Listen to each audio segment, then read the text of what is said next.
Welcome everybody to the 19th session of our 2020 URBC online symposium and webinar series. My name is Journeay. On behalf of the URBC Organizing Committee, we'd like to welcome you to our session today. So we often start with a land acknowledgement, and for me, I am so grateful to be living up here in Squamish on the ancestral territories of the Coast Salish people and the unceded territories of the Squamish Nation. This is a powerful landscape, and it is a constant reminder to me about what it means to live with risk. We're so excited. Chris Lewis is going to share some of those perspectives with us at our closing session, so I'll let him go into those details. We always take a moment to acknowledge our sponsors. Many of you may not know, but URBC is a kind of a grassroots organic organization. It has no staff, it has no dedicated funding. It happens when the coalition of the willing come together. And so this year, the organizing group that has been keeping URBC going, Susanna, Jessica, and others, joined with Natural Resources Canada and the Canadian Safety and Security Program to get this started. And we had generous support from the Insurance Bureau of Canada, the Office of Housing and Construction Standards, Bruce Geotechnical, the Earthquake Engineering Research Institute, the BC chapter here on the West Coast, the BC Real Estate Association, and Engineers and Geoscientists BC. And so we want to thank them all for their various generous support in helping us to make this happen. And on behalf of all of us, we'd like to thank you for your ongoing support. We've had tremendous participation throughout the series, and we're very grateful for that. The grounding for our URBC session this season has been around SENDI, around the targets, the risk reduction targets that were laid out as policy, as part of the policy framework.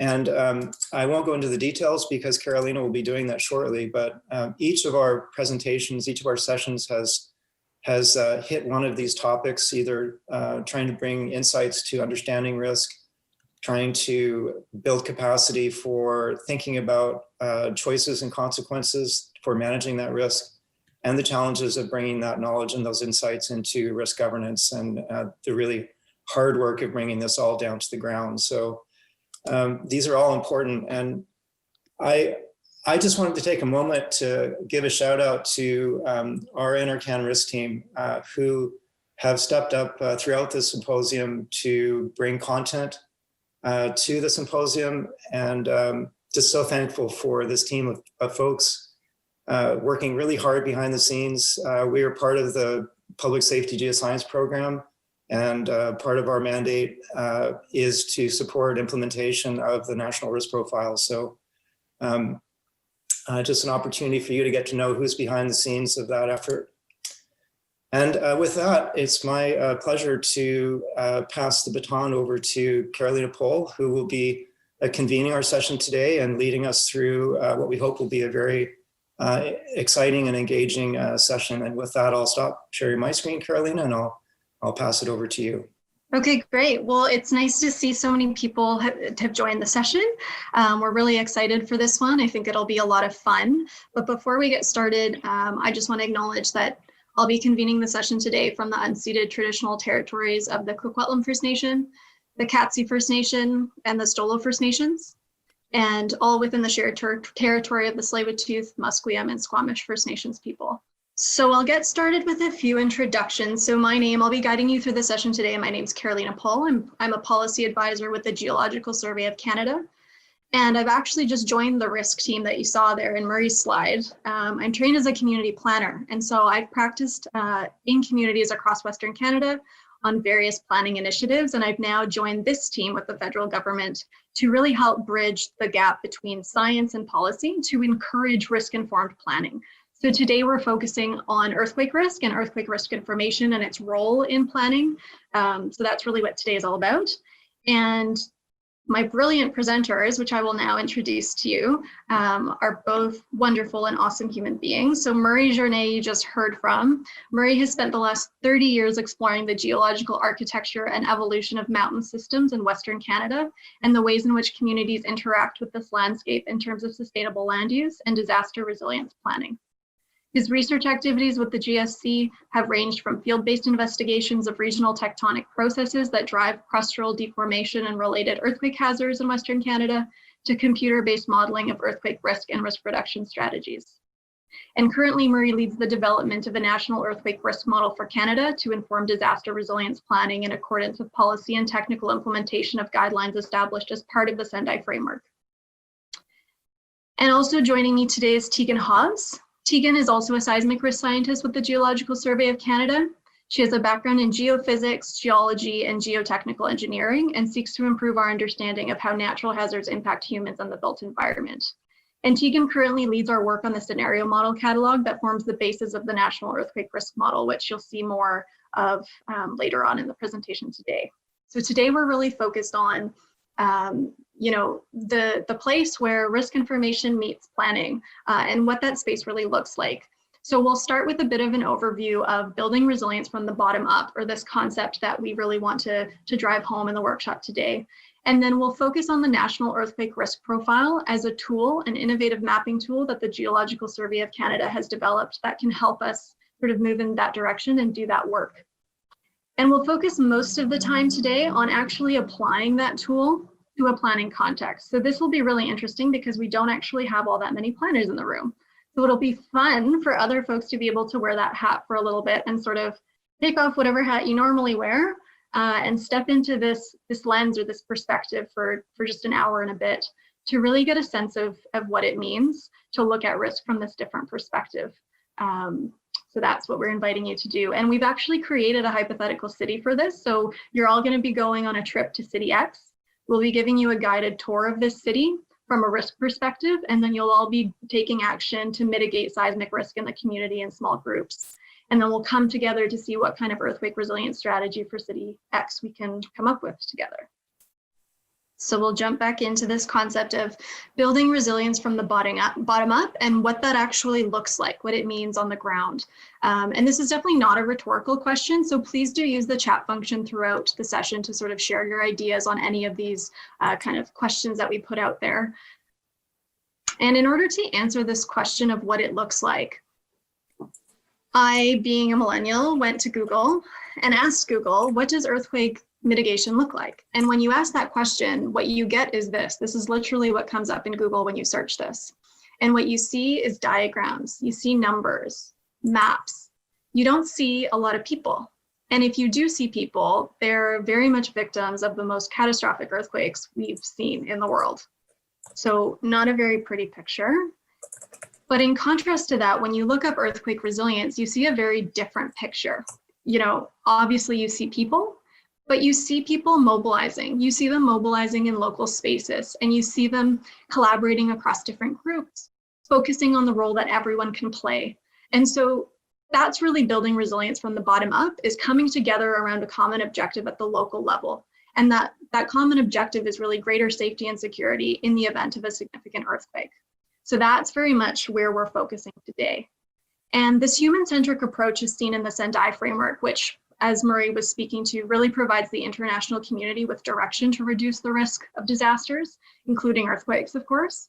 And so there's 7 targets to be achieved by 2030. I won't go through all of them. We don't have time at the moment, but all to say that what we're trying to do is take action to reduce our exposure and vulnerability to disasters, while increasing the availability of information and tools to deal with the level of exposure and vulnerability that we see throughout communities. So things like local disaster risk reduction strategies, things like access to risk information all play a really key role, and that's sort of where we are today with this workshop. Interestingly enough, when you look at the SENDI framework, almost half of the guiding principles require action at the local level. So 6 of 13 speak to some kind of action that needs to be taken at the local level in order to make this work. And this implies a few really important things that I just want to highlight. The first is that localized analysis of risk information is key. It's absolutely necessary in order to move forward on any of these sort of goals or targets. And that value-based decision-making is really a major part of the solution. So as opposed to thinking of, reducing earthquake risk as sort of sterile or other or apart from our community, it's really starting to think about it in a different way. And By doing it in this way, we learn really quickly that there's no silver bullet solutions and that mitigation interventions have to make sense in a particular physical and social context. So what we're doing today is really focusing or grounding in that whole of society approach where everyone has a role to play. Everyone has their part to do, whether it's governments or private sector or civil society. But the emphasis of the workshop really is the role of local governments. And that's sort of for two reasons. One is because a lot of the direct responsibility for many of the environmental and social systems that determine exposure and vulnerability to disasters, including earthquakes, are within the jurisdiction of local authorities. So FEMA in the US has suggested a sort of guidebook of mitigation measures for earthquakes. Almost half of the measures in there involve local authority jurisdictional issues. So you're looking at building code adoption, you're looking at land use decisions, and decisions around community vulnerability.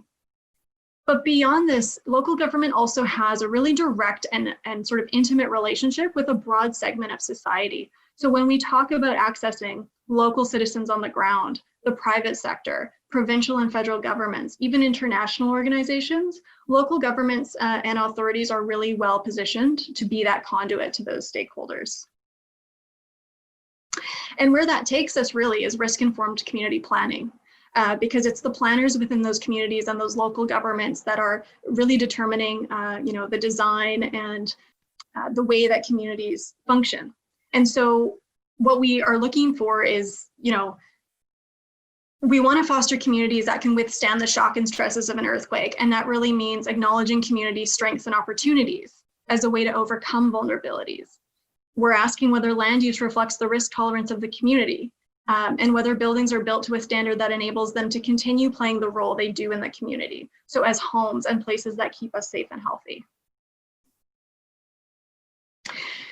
So how do we support risk-informed community planning? This is really the crux of the issue that we're here to work through together today. And so the approach is really empowering local governments with risk information that is place-based, that's presented in a way that aligns with their primary objectives and provides co-benefits to boot, and that can be easily integrated into planning processes. So this is very much the intention behind the National Earthquake Risk Profile, which we'll be sharing with you today, is to provide accurate, meaningful data to practitioners. And to get feedback from those practitioners as to how that information might be adjusted to be better suited to do these things. And so naturally, this brings up the question, well, okay, where does the information fit? Where is it going to end up? How is it useful? And we don't have the answer to that question. That's kind of why we're all here today, is to start getting at this. But there probably isn't one set of answers either, given that this is so contextual and place-based. But what we've done is we've come up with a few examples and activities that could help us start to answer these questions. So in terms of land use and zoning, are land uses and zoning regimes aligned with the risk tolerance of a community? How much local awareness is there of earthquake risks, and what local priorities need to underlie effective mitigation? And what plans or policies can help increase community resilience in the event of an earthquake? So these are all just questions that we're seeding as sort of teasers for the rest of the workshop. But what we'll notice too is very quickly when you start answering or asking these questions, you really broaden the conversation to include not just the earthquake people, right? But you're talking to development planners, you're talking to social planners, you're talking to the communications and engagement staff at a local government. Like, it really broadens the conversation and is quite inclusive. And from a federal perspective, what's really interesting to us is where those sweet spots are in terms of best practices or common practices that can work across jurisdictions, so that we can help drive this shift as well and support local planning. So just really quickly, because I know we're running out of time, I just want to make clear that this is a really important conversation that actually has some legs and some real opportunities to build communities better. And so here you're seeing on the left, Le Breton Flats in Ottawa, the largest undeveloped urban real estate site in Canada. It's 29 hectares, it's huge. And it's located right in a high-risk earthquake area. On the right, you see a concept drawing for the Parks District within the flats. And this planned development is set to occur quite quickly. It would be really interesting to know how seismic risk of this area is being considered. And it's just a bit of food for thought as you start the workshop this afternoon, just to keep in mind. So what we're going to do is we're going to send people off and we're going to try and play with this idea of mainstreaming earthquake risk information. So thinking about the ifs, like if you're doing official community planning or policy planning or building permitting, what are the considerations you want to think about, and what are the things we want to make normal, if you will, when we do this on a day-to-day basis. So with that teaser, I'll pass it over to Marie and Tiegan to introduce the National Earthquake Profile. I have the pleasure of introducing our national seismic risk profile for Canada, and I'm excited to say that we've been all looking forward to this day for a number of years. And so I'm going to just take actually just a few moments of your time to set the stage, and then I'll pass it over to Tiegan to dig a bit deeper. This building a national seismic risk model has been very much a collaborative effort, and I'm just listing our co-authors here and the contributors. In addition to the risk team here at the Geological Survey of Canada, we work with collaborators at the Global Earthquake Model Foundation. So they're integral to this process of developing the national risk model. As well, we work with our colleagues at the Canadian Hazard Information Service, who produce our national seismic hazard model. So this is very much a collaborative effort that's taken about 5 years to deliver. It started with building our earthquake seismic hazard model into OpenQuake, which is an open source platform.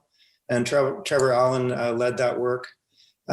We then shifted our focus to using the 2016 census that was just released at about the same time to build an exposure model for all of Canada. And what struck us was the concentration of population in Canada in areas that are exposed to high seismic hazards. And what also caught our attention was these patterns of densification in seismically active areas has been increasing over time with urban development. And with the release of the SENDI Framework, our task seemed very clear at the outset, and that was to build a model that would help inform implementation of SENDI. Our primary audiences are emergency managers, who focus largely on the immediate impacts and consequences, community planners, financial analysts, and others. And this is a critical time for us to find ways to build bridges across the traditional risk modeling into land use planning and other fields. So the path for us started in 2016. We built all the elements of the risk model and actually implemented the first version in 2016 in British Columbia. We then expanded it to all of Canada in 2017. At about the same time, our colleagues were generating the new sixth generation seismic hazard model. And so we got ready to incorporate the new seismic hazard model into the national risk model this year. And we're super excited to say that we're there, and the results you'll be seeing today are a sneak peek at our national model. It will be released in the public domain as an open data, open science product in the new year, but we will be working with results today. My colleague Tiegan will go over the details of the indicators, so I won't go into the details here, but just suffice it to say that the model is built around indicators as a bridge between science and policy. So that's really our focus, is measuring the right things to support actionable strategies on the ground. With just the minute I have left, I wanted to give you just an example. There's two components to our national seismic risk model. One is what we call a probabilistic model, and the second component, which Tiegan will cover, is our scenario catalog.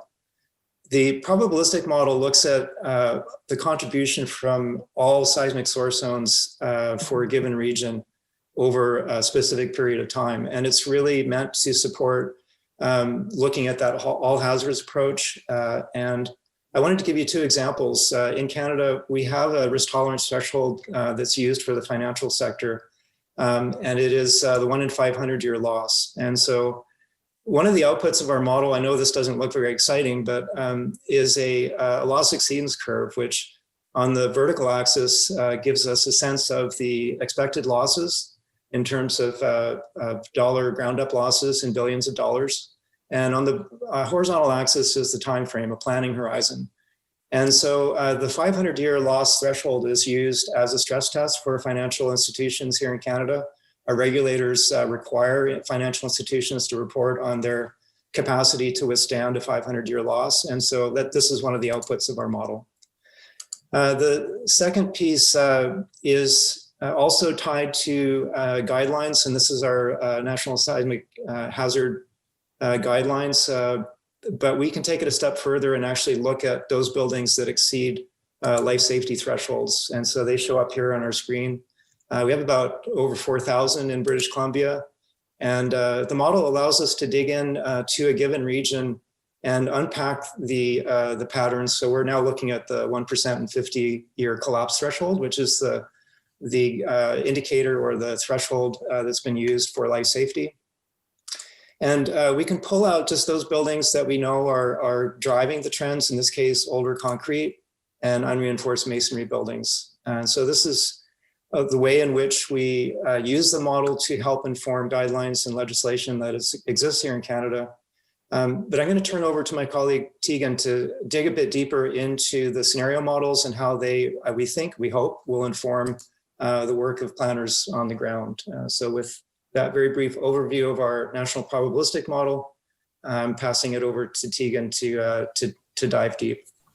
So I'll just give a bit of a brief discussion of kind of what the earthquake scenarios are and how we might use them, and specifically thinking about, for this group, putting on our policy and planning caps today. How can these scenarios be useful? So why would we want to use them? To understand how the current capacity compares to the expected demand, and to create a narrative. So whereas Murray was showing us some great examples of using a probabilistic look at the seismic risk, when we're using scenarios, we're thinking more about the deterministic. So a single event, how will that play out in our region?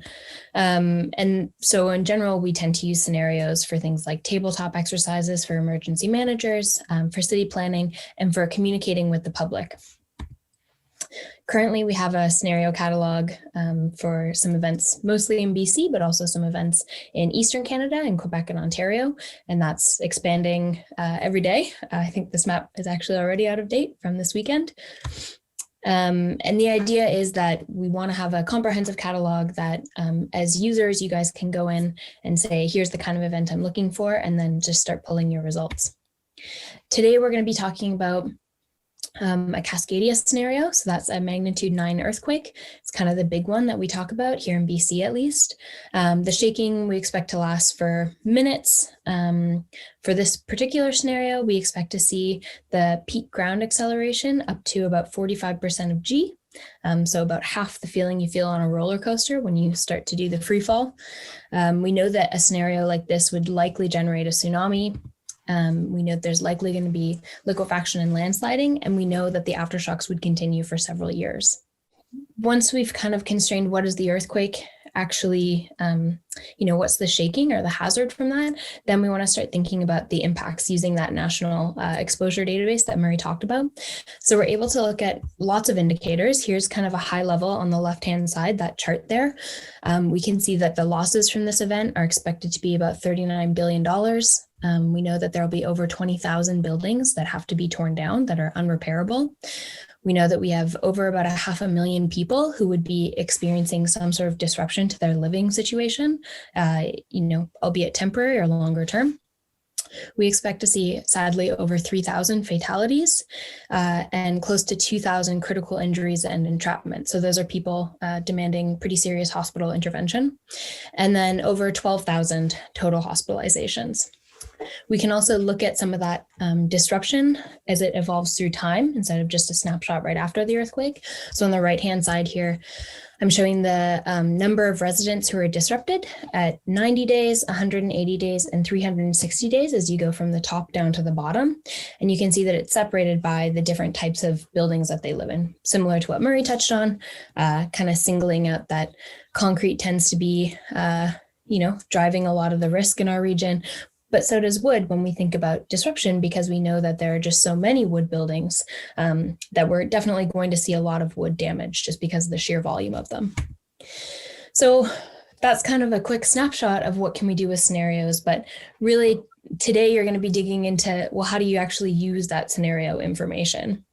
And so, from a broad perspective for each of these scenarios and the one you're working with today, we have our results at the neighborhood level, so the census dissemination area. So it's quite small. You can aggregate up to higher levels, of course. And we have information about the occupancy, building construction, and year of construction for all the buildings in that exposure data set. So again, the most granular level, you have a ton of information that you can aggregate up or down as you need to. And you can split it based on that using any of the indicators. So when we say indicators, we're meaning the kind of the outputs of the model. So things like hospitalizations or things like a number of buildings that would need to be torn down. And that term indicator, you may remember from Karolina's presentation, thinking about those SENDI indicators. So that's this international framework that we need to be conversant in, and we need to have quantitative information so that we can meet our international kind of guidelines and goals for how we're going to reduce disaster risk. So I'm going to really quickly kind of speed round, go through what the indicators are, just to kind of give you a taste for what's available, and then you'll get to dig into it more in the breakouts. So the first thing is we have some indicators or outputs about the shaking of the earthquake itself. So we have information about, for each scenario, where was the earthquake in terms of the hypocenter or epicenter. We know about the peak ground acceleration, and we know about the spectral acceleration, which is mostly used by engineers. In terms of building damage, we can report on the number of buildings with no damage, slight damage, moderate damage, extensive, complete, and collapse. And those may not be important, except we can associate them to these so-called tags, which is kind of like a usability state after the earthquake. We can look at the financial losses. So down at the bottom here, you'll see we can look at the structural, the financial losses from the structural elements, non-structural elements, and contents of a building, or in terms of the total loss. And again, just kind of showing a little example here, we can start to break that down by different pieces of information that we have as well, if we want to try and really understand what's the driver of risk here. In terms of the human impacts, we can look at the casualties. So we kind of tend to break them out into 4 levels. The numbers are not important, except to say that we can have some idea of everything from the minor injuries to the more serious injuries that will require hospitalization, to the critical injuries and the instant fatalities. In terms of interruptions, we can look at the disruptions to residents, to households, and to employees, depending on what you're trying to understand. If you're someone involved in business continuity, you'd probably like to know about employees, whereas if you're thinking about public safety and shelter needs, maybe you'd like to know about residents. And we're able to do that over any of the time horizons shown here on the right, so 3, 30, 90, 180, and 360 days. And then in terms of debris and recovery, we're able to report on the different kinds of disruptions. So the time it would take to repair a building, depending on the type of building it is and how old it is, the time it would take more realistically to repair that building, given that there are likely to be slowdowns in terms of permitting, insurance assessment, etc. And then interruption. So that's when do we actually get back to that functionality rather of the building itself, which is so important for resilience. And then we can look at the debris as well. So steel and concrete debris and wood and brick. And for all of those indicators, it's worth noting that we can think not only in terms of what would happen if the earthquake occurred today, but also how might different mitigation strategies make that scenario less damaging in the future. So we can consider the effect of retrofits, where here we're able to take different occupancies and classes of buildings and consider how the scenario would be different if we were to bring those up by 2 levels of code. So the example shown here, where the larger bars is what would happen if the earthquake occurred today, and then seeing how we can reduce the risk. So that kind of quick shotgun blast of information was all really just to say we have some really powerful tools to quantitatively look at the risk from different scenarios and from a probabilistic every earthquake that could possibly occur kind of perspective. And really, it's only as useful as the hands that it's put into to the people who know how to take that information and turn it into action. And so I think that's why our session today is really exciting, to get to think about, to be creative, to look at the different sources of data and think about how could we reduce the risk from that. So I'll turn it back over to Karolina. Thanks, Tiegan. And I'm actually going to let Murray take the reins and start us off with a guided tour of City X. Thanks, Karolina.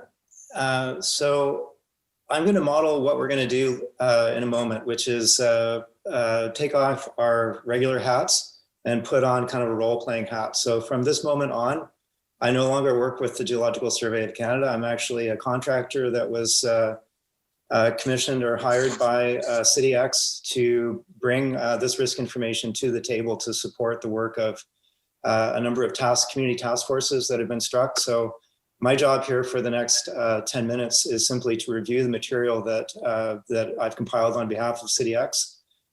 Think of this as a presentation to council, and council has directed staff to execute these task forces, and this is the kickoff to that. The focus of our work here together as a community is disaster resilience planning, and it is knowing what can happen and the implications and the consequences, but mostly it's understanding that in order to take actions. And really it's enabling communities and organizations to benefit from the changes that come with growth and development while minimizing the negative consequences. So we think this is a really important message. It's an enabling message. There are tons of opportunities to take action. So as the consultant, I wanted to give you some background on what the information is that we're bringing to the table, to the task forces. We'll start with the built environment of City X. And it starts with defining the extent of settlement. We know from census data, if you've worked with it, that it covers large regions, but it doesn't really tell us where people live. And so we've defined the extent of, or this group has defined the extent of settled areas. And they provided us with this coverage for all of Canada. And this is our coverage for City X on the left-hand side. So this is the area we're going to be looking at.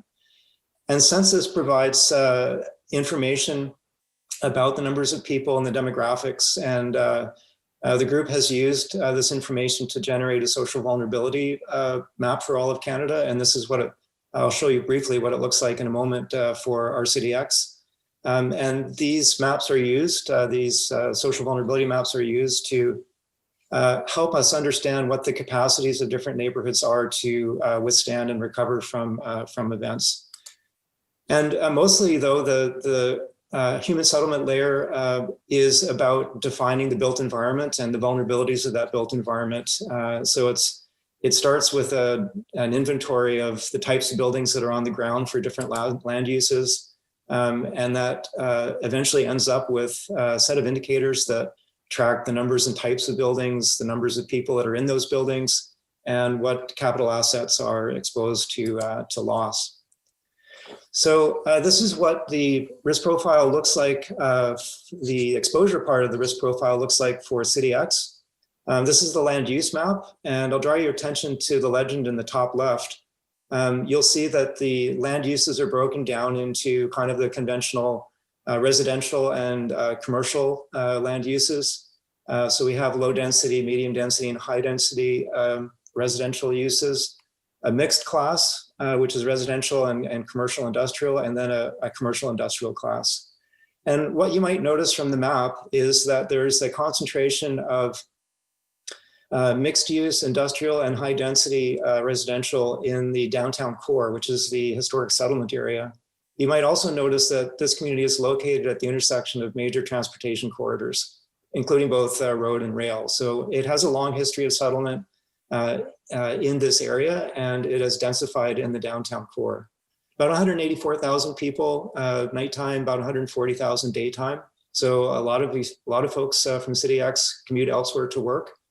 About 40,000 buildings in the community, and they're distributed across single family and multifamily. And you'll see shortly that most of the multifamily units are actually in the downtown core, and you kind of get a sense of that from the land use. So we'll go into the downtown core for a second just to look at land use there.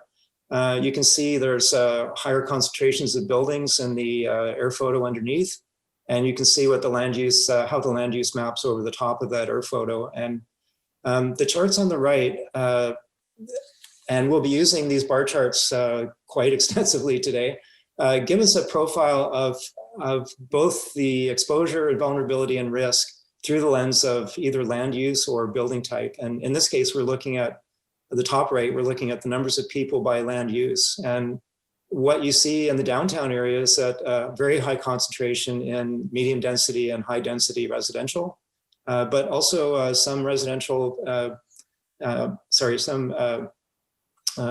population also dispersed in mixed and other land uses.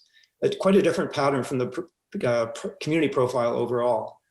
And if we look at building distribution, again, it follows those patterns. So what do we know about the social fabric of this community? This is super important when we're trying to understand what to do about the risks that we're exposed to and who bears the consequence of those risks.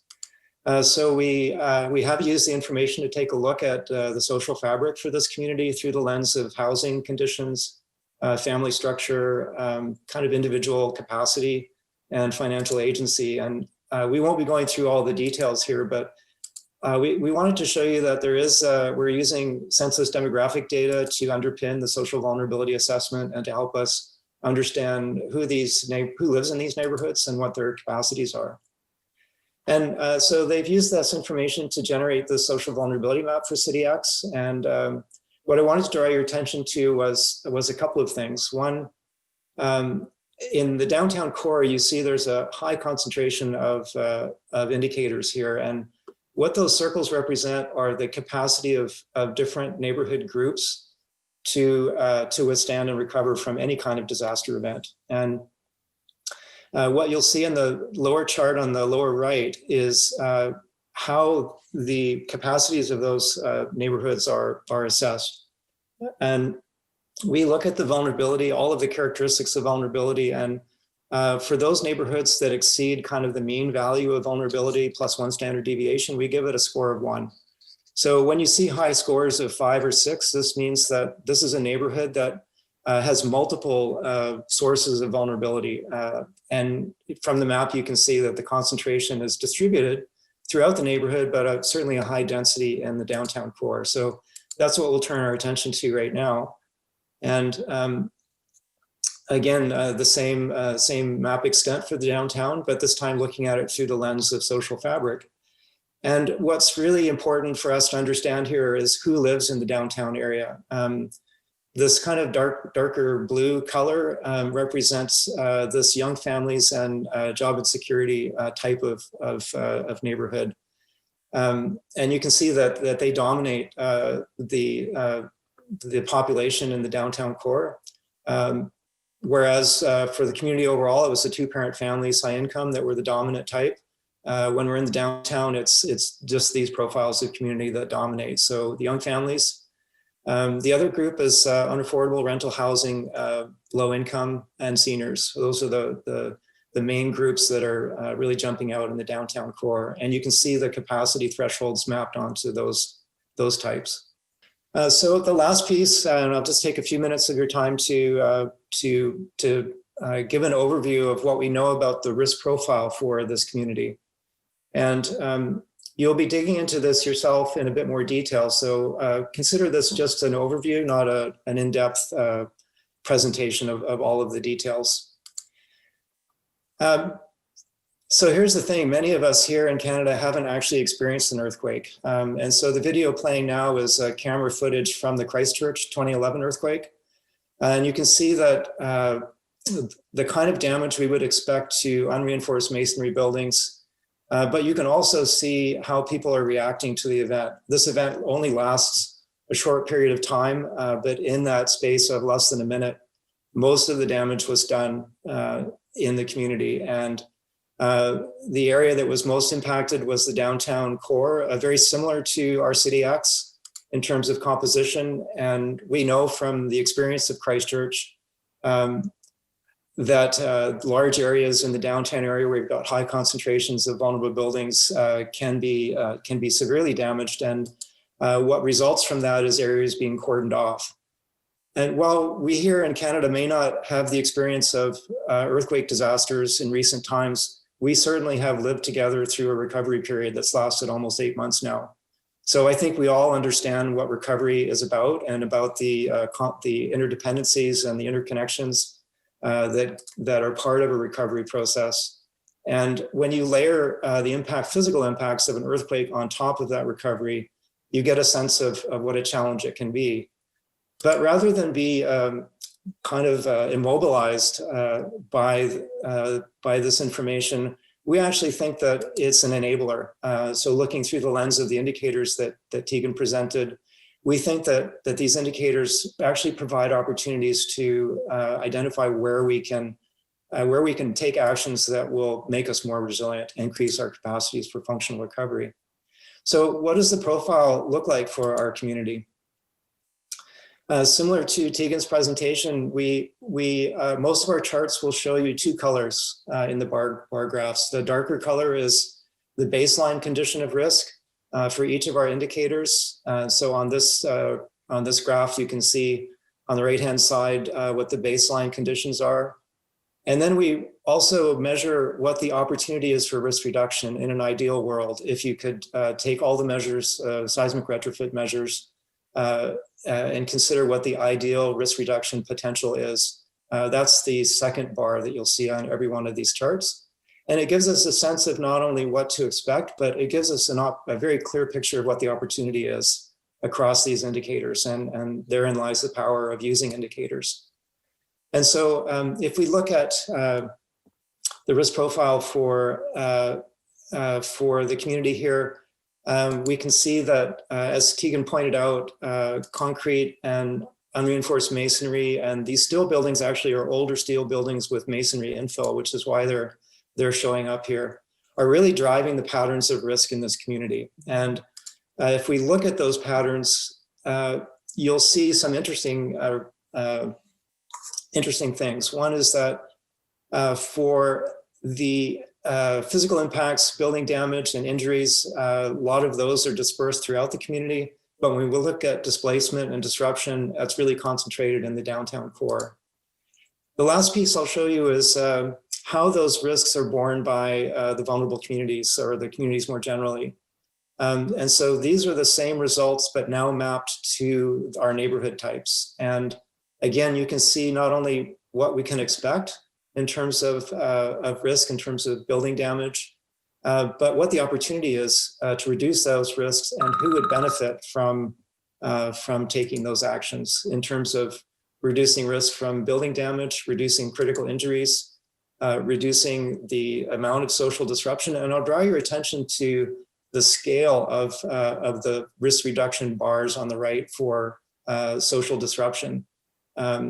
So the bigger, the darker color in the bar graph, the more opportunity there is to reduce risk.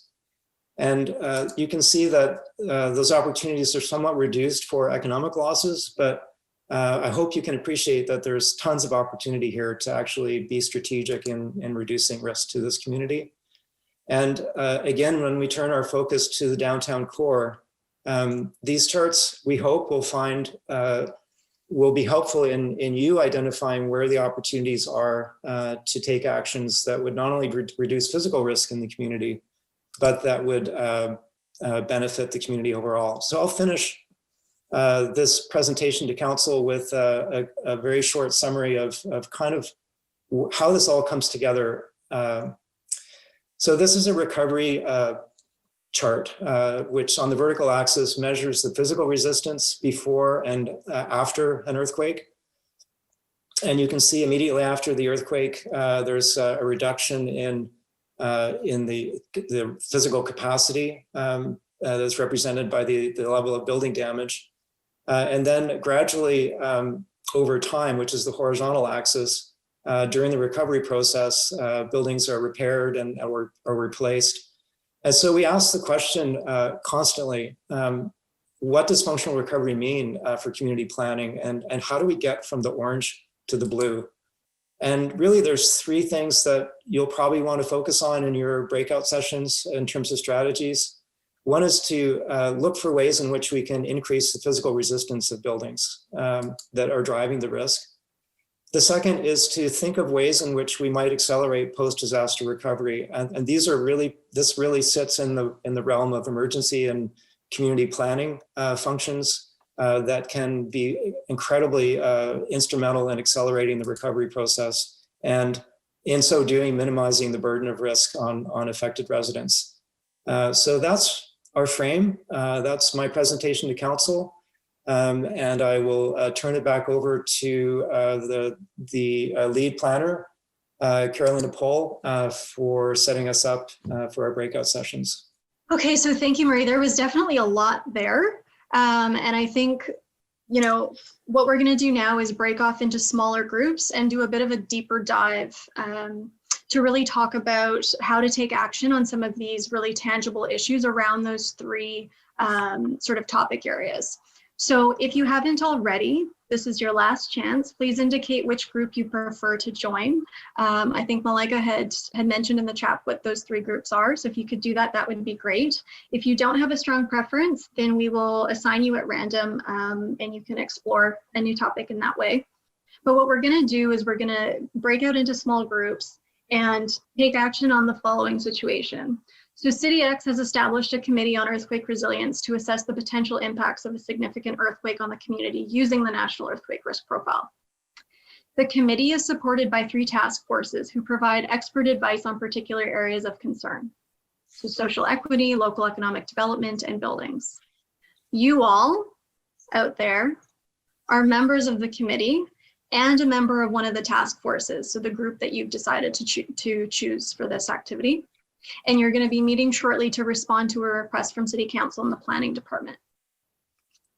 So with that, I'll ask if Susanna could please break us off into our small groups, and your facilitator will tell you a little bit more about the activity and lead you through.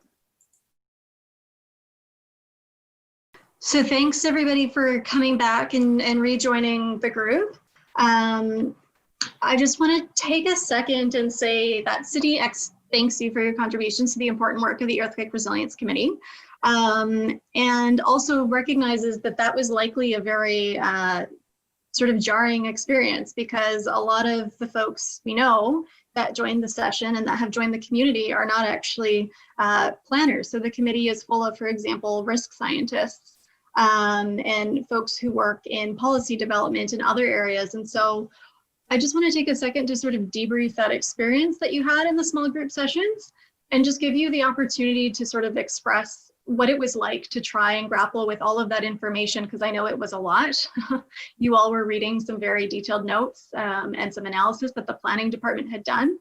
And we're trying to grapple with that and have some, you know, really difficult conversations about trade-offs and how to proceed in the best way. So if you could, in the chat, if you could describe in one word what it was like to develop those recommendations, just so we're all kind of on the same page.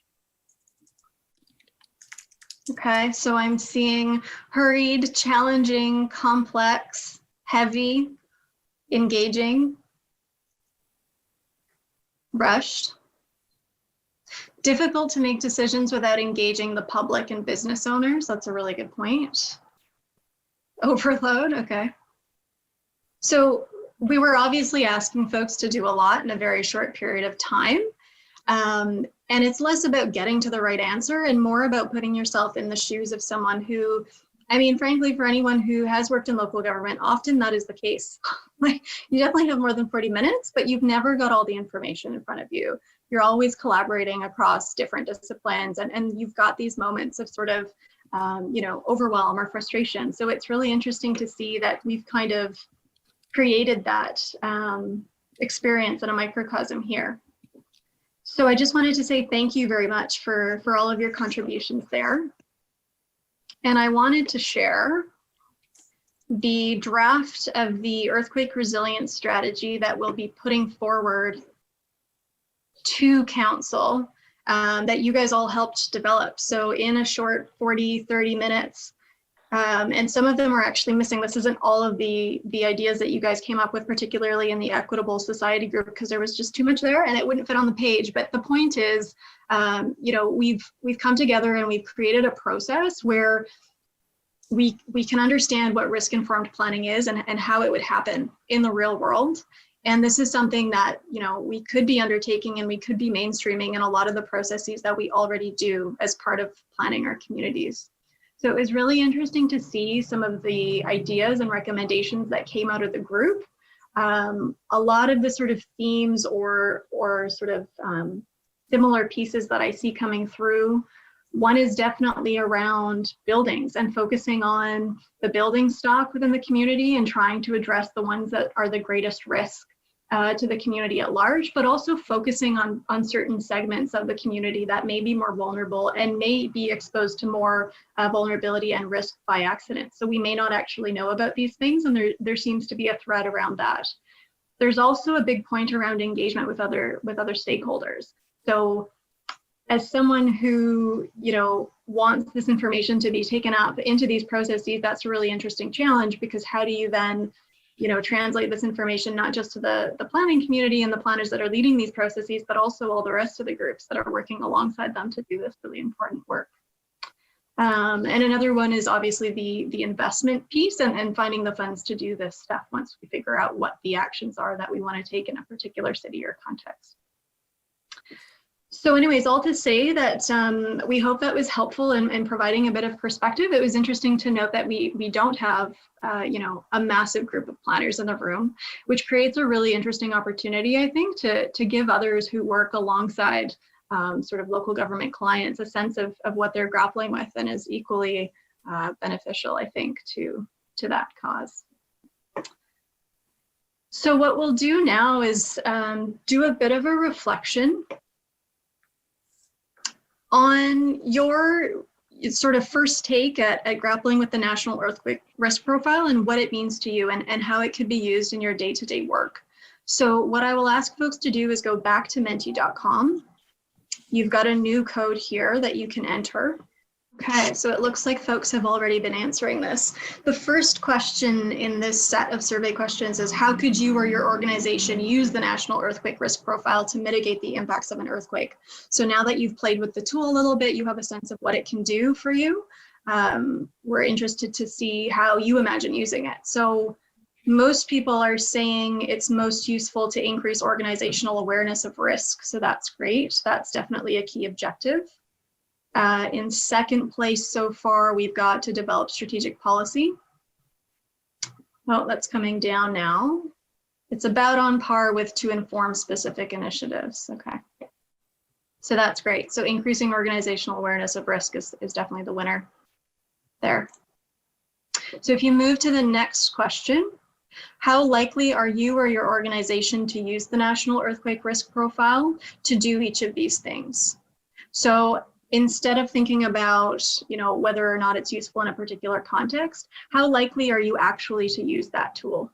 And please be honest.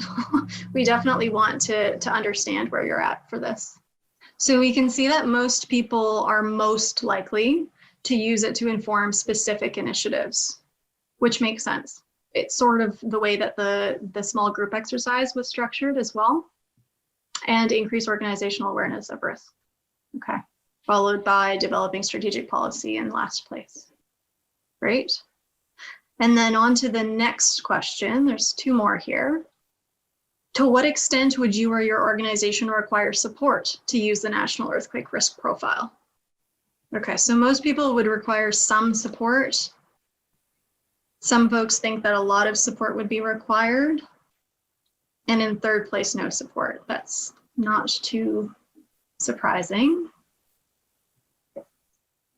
And then the final question is going to give us a sense of what kind of supports. So for those who answered, you would need some kind of support. What exactly is it that you anticipate needing help with? So is it, you know, the generation of an earthquake profile for your particular jurisdiction?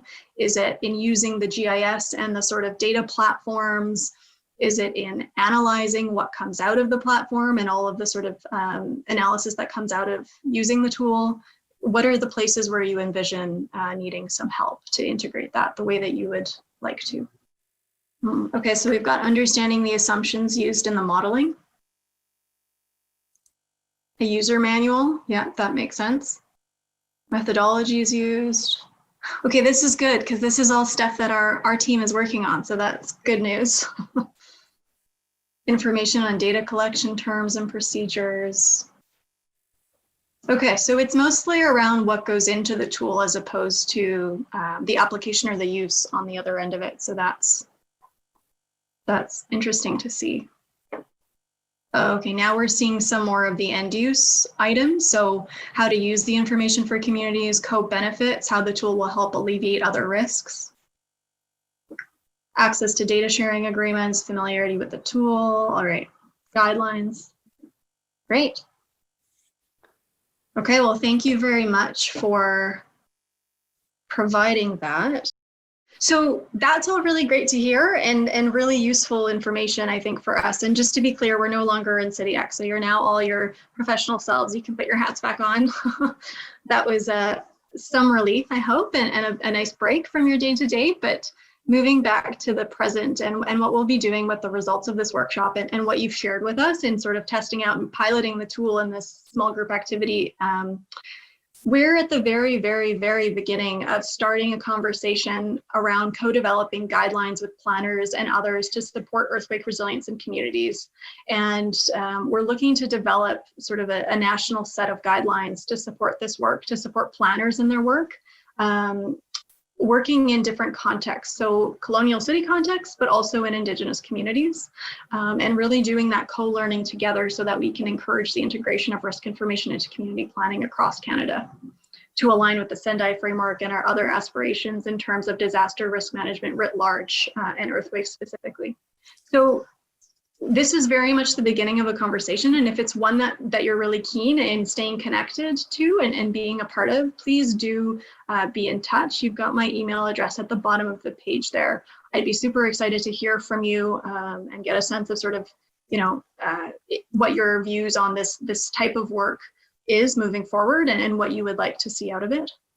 That's a wrap for today. That was the session, and it was sort of a crash course. It went by super, super quickly, and I hope folks really enjoyed taking that other perspective to the risk information and getting a sense of its application on the ground at the local level. So now I'm just going to pass it over to Marie. Thanks, Karolina. And in lieu of speaker gifts, we are donating money to a group that supports young Indigenous leaders to develop their capacities as emergency planners to support their communities. And with that, on behalf of the Understanding Risk BC Organizing Committee, I'd like to thank Karolina for convening the session and for everyone who contributed to the session today.